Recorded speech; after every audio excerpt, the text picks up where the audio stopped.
निष्ठा सीयूटी के daily audio article series में आपका स्वागत है। आज हम लोग जानेंगे जनहित याचिका क्या है तथा इसकी शुरुआत कब और क्यों हुआ और कैसे ये याचिका भारतीयों के लिए वरदान साबित हुआ।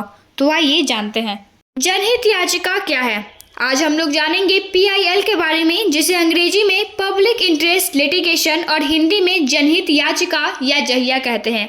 क्या आप अपने आसपास में होने वाले विभिन्न घटनाओं से नाखुश हैं या परेशान हैं, या आपको ऐसा लगता है कि सरकार की गलत नीतियों या फैसलों से ऐसी कुछ परेशानी आ रही है जिससे लोगों को बुनियादी मानव अधिकारों का उल्लंघन हो रहा है या सामाजिक भ्रष्टाचार बढ़ रहा है? अगर ऐसा आपको लगता है तो एक जागरूक नागरिक के तौर पर आपको जनहित याचिका के बारे में जानना चाहिए। एक जागरूक नागरिक के तौर पर कानून के माध्यम से आप समाज में बदलाव या परिवर्तन लाना चाहते हैं तो जनहित याचिका एक शक्तिशाली कानूनी उपकरण है। जनहित याचिका यानी PIL का मकसद सार्वजनिक हितों की सुरक्षा के लिए एक प्रभावी विधि मंच मुहैया कराना है। गरीबों और हाशिए पर पड़े लोगों की मदद के लिए न्यायिक नवाचार है। यह सभी के लिए न्याय तक पहुंच को लोकतांत्रिक बनाता है। जनहित याचिका का उद्देश्य आम लोगों को कानूनी राहत प्राप्त करने के लिए अदालतों तक पहुंच प्रदान करना है। जनहित याचिका सामाजिक परिवर्तन, कानून के शासन को बनाए रखने तथा कानून और न्याय के बीच संतुलन को बढ़ाने का एक महत्वपूर्ण साधन है। जनहित याचिका भारत में दुनिया के किसी भी अन्य स्थान की तुलना में सबसे अधिक प्रगतिशील सामाजिक कानून है। जनहित याचिका यानी पब्लिक इंटरेस्ट लिटिगेशन PIL की अवधारणा अमेरिकी न्यायशास्त्र से ली गई है। अमेरिका में इसे सामाजिक कार्यवाही याचिका कहा जाता है। भारत में जनहित याचिका का सफर 1970 के दशक के अंत में शुरू हुआ था।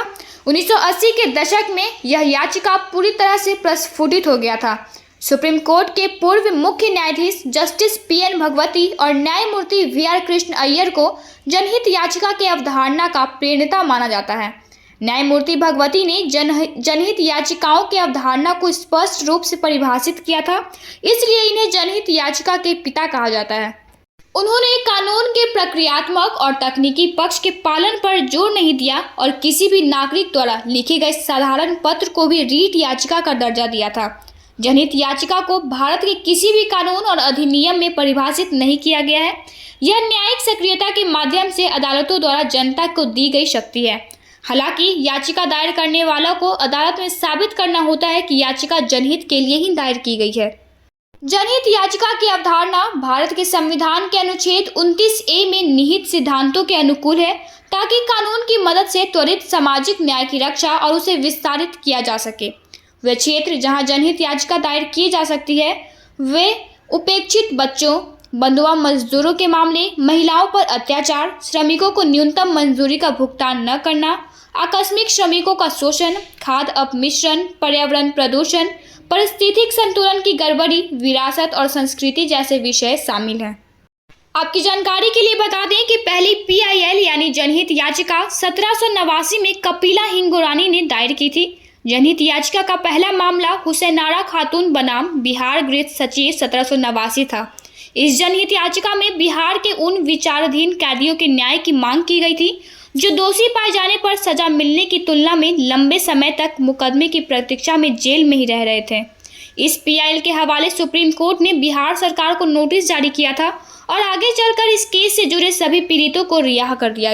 अंततः देश भर में लगभग 40,000 विचाराधीन कैदियों को इसी आधार पर रिहा कर दिया गया। यह मामला सुप्रीम कोर्ट में जस्टिस PN भगवती की अगुवाई वाली खंडपीठ के समक्ष दायर किया गया था। इस प्रकार जनहित याचिका त्वरित न्याय का अधिकार के तौर पर एक बुनियादी मौलिक अधिकार के रूप में उभरा।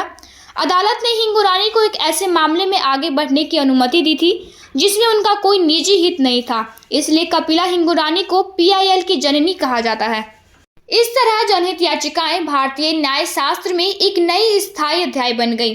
भारत में कोई भी भारतीय नागरिक या संगठन जनहित याचिका दायर करने के लिए अदालत जा सकता है। सुप्रीम कोर्ट में अनुच्छेद 32 के तहत और अनुच्छेद 226 के तहत कोई भी उच्च न्यायालय किसी पत्र को रीट याचिका के रूप में मान सकता है और उस पर कार्रवाई कर सकता है। आंकड़ों के मुताबिक सुप्रीम कोर्ट में 1985 से 2020 के बीच 9 लाख से ज़्यादा PIL दायर की गई हैं। अदालत मामले से संतुष्ट होने पर अखबारों में छपी खबरों के आधार पर भी कार्रवाई कर सकती है। PIL हर उस आम भारतीयों के लिए वरदान बन के आया जो न्यायालय के दरवाजा खटखटाने में समक्ष नहीं था। भारत के बहुआयामी और जटिल लोकतांत्रिक यात्रा में PIL निस्संदेह एक मील का पत्थर है। अब इससे जुड़े कुछ सवाल है जिसका जवाब आपको कमेंट बॉक्स में देना है। पहला सवाल है, public interest litigation in India is related to.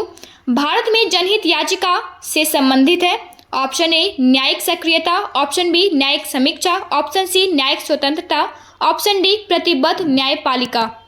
Question number 2 है, the concept of public interest litigation originated in. जनहित याचिका की अवधारणा की उत्पत्ति हुई है। Option A USA, option B Canada, option C India and option D Britain.